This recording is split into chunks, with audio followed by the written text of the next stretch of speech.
اس لیے اللہ کے حبیب صلی اللہ علیہ وسلم فرما رہے ہیں کہ کبھی کبھی انسان بے خیالی میں اللہ کی رضا کا کوئی کلمہ کہتا ہے، نتیجہ یہ نکلتا ہے کہ جنت میں بہت اونچا مقام حاصل کر لیتا ہے، اور کبھی بے خیالی میں اللہ کی ناراضگی کا کوئی جملہ کہہ دیتا ہے، نتیجہ یہ نکلتا ہے کہ جہنم کے نچلے طبقے میں اللہ اسے ڈھکیل دیتا ہے اور پھینک دیتا ہے۔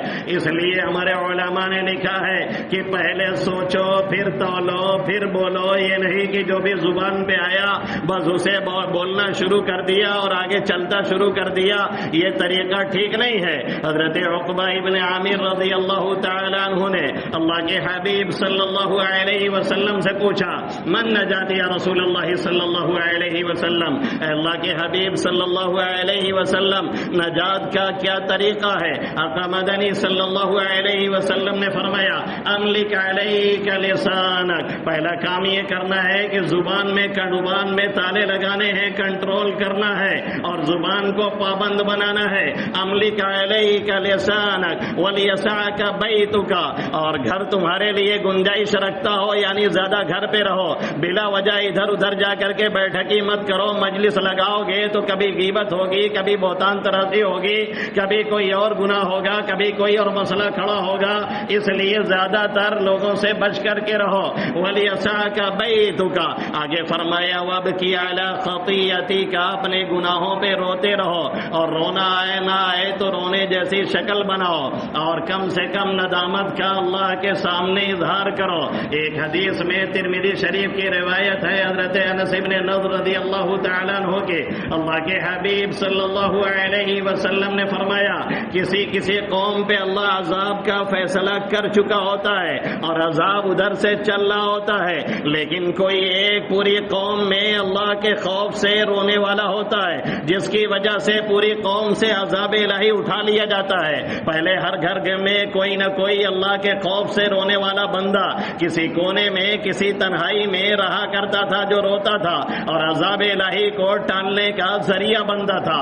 آج حالت یہ ہے کہ تھوڑا سا موقع ملتا ہے تو ہم اور آپ کسی کونے میں یہی موبائل لے کر کے کوئی گیم کھیلتا ہے، کوئی پب جی کھیلتا ہے، کوئی ویڈیو دیکھتا ہے، اور کوئی نیٹ کی دنیا میں رہتا ہے۔ یہ رونے کا مزاج اور اللہ کو منانے کا مزاج یہ ہم میں اور آپ میں بالکل ختم ہوتا جا رہا ہے۔ یہ اچھی علامت نہیں ہے اور اچھا طریقہ بھی نہیں ہے۔ وَابْكِ عَلَى خَطِيئَتِكَ، اپنے گناہوں پہ روتے رہو۔ ایک دوسری حدیث میں اللہ کے حبیب صلی اللہ علیہ وسلم نے فرمایا، مَن يَضْمَنْ لِي مَا بَيْنَ لِحْيَيْهِ وَمَا بَيْنَ جَنبَيْهِ أَضْمَنْ لَهُ الْجَنَّةَ، جو میرے لیے ضمانت لے لے، گارنٹی لے لے، اس کے دونوں جبڑوں کے درمیان ہے، یعنی زبان کی گارنٹی لے لے، غلط نہیں استعمال ہوگی، غلط نہیں چلے گی، غلط باتیں نہیں بولی جائیں گی، تو پھر اور اسی طریقے سے جو اس کے دونوں ٹانگوں کے درمیان ہے، یعنی شرمگاہ کی ضمانت لے لے، غلط استعمال نہیں ہوگی۔ اللہ کے حبیب صلی اللہ علیہ وسلم نے فرمایا، اضمن لہ الجنہ، میں اس کے لیے جنت کی گارنٹی لیتا ہوں اور ضمانت دیتا ہوں۔ اب ہے کون جو اس بات کی ضمانت لے کہ زبان غلط نہیں چلے گی؟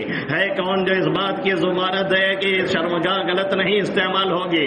اللہ کے حبیب صلی اللہ علیہ وسلم ایسے شخص کو ضمانت دینے کے لیے تیار ہیں، اور آپ فرما رہے ہیں کہ ہم اس کے لیے جنت کی گارنٹی لیتے ہیں اور اسے جنت میں پہنچائیں گے۔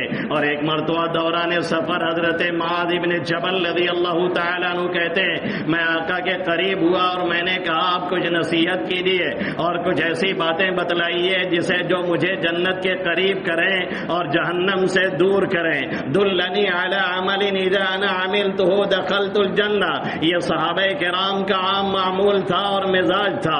اللہ کے حبیب صلی اللہ علیہ وسلم سے اس طرح کی باتیں پوچھا کرتے تھے، کوئی ایسا طریقہ بتائیے کہ جنت میں پہنچ جائے، کوئی ایسا طریقہ بتائیے کہ جہنم سے دور ہو جائے۔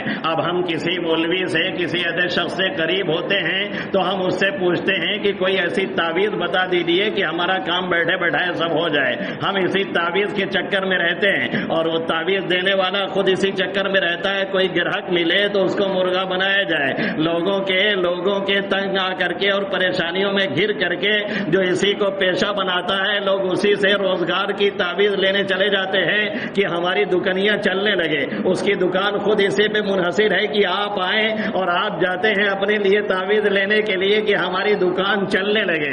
بہرحال اپنا اپنا نظریہ ہے اور اپنا اپنا مزاج ہے. اللہ کے حبیب صلی اللہ علیہ وسلم نے انہیں بڑی نصیحتیں کی اور نصیحت کرنے کے بعد آپ نے فرمایا وَلَا أَدُلُّكَ عَلَى مِلَاكِ ذَلِكَ كُلِّهِ، جو اس کا خلاصہ ہے اور لب لباب ہے اور جو اصل بات ہے ہم اسے نہ بتا دیں. صحابی رسول نے پوچھا بتائیے.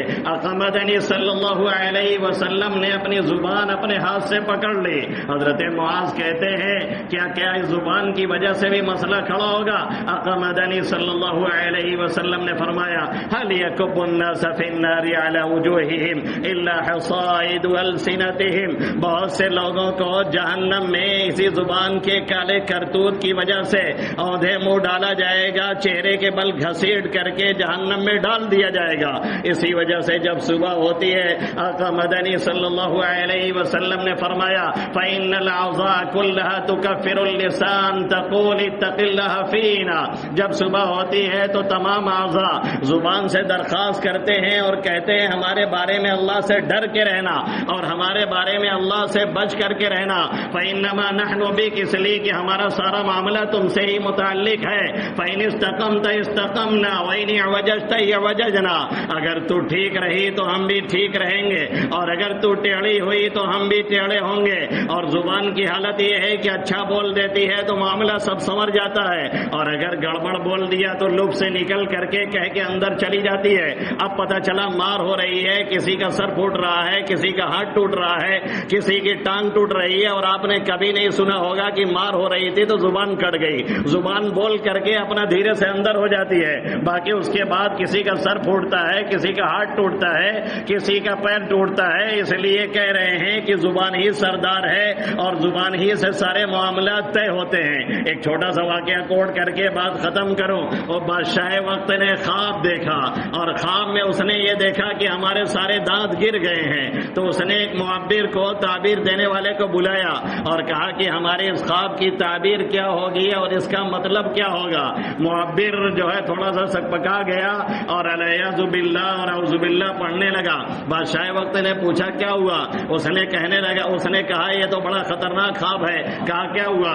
کہا آپ کے سامنے آپ کی پوری خاندان اور فیملی کے لوگ مر جائیں گے اور پورے لوگ آپ کے ختم ہو جائیں گے.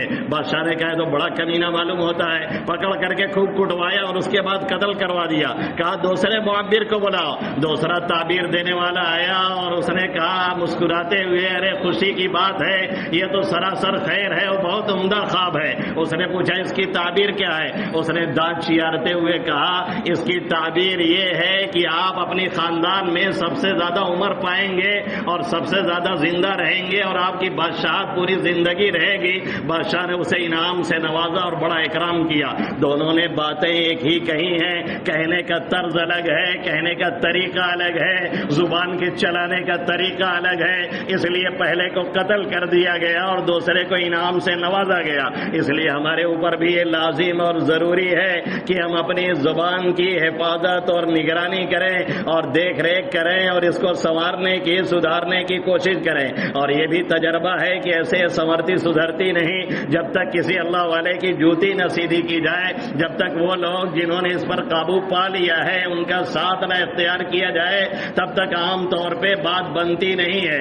اس لیے اگر اس کو سنبھالنا ہے، سنوارنا ہے، گھریلو جھگڑوں سے نجات حاصل کرنی ہے اور بہت سے مسائل سے ہمیں اور آپ کو نبرد آزما ہونا ہے اور نکلنا ہے تو پھر ضروری یہ ہے کہ ہم اپنی زبانوں کو قابو میں رکھنے کی کوشش کریں اور سیکھیں. اور جب کبھی گڑبڑ ہونے لگے تو ان حدیثوں کو یاد کریں اور یہ سوچیں کہ ابھی یہ بول کر کے اندر چلی جائے گی، اس کے بعد کہیں ہمارا پیر ٹوٹے گا، کہیں ہاتھ ٹوٹے گا، کہیں سر پھوٹے گا، ہمارے لیے مسئلے کھڑے ہوں گے.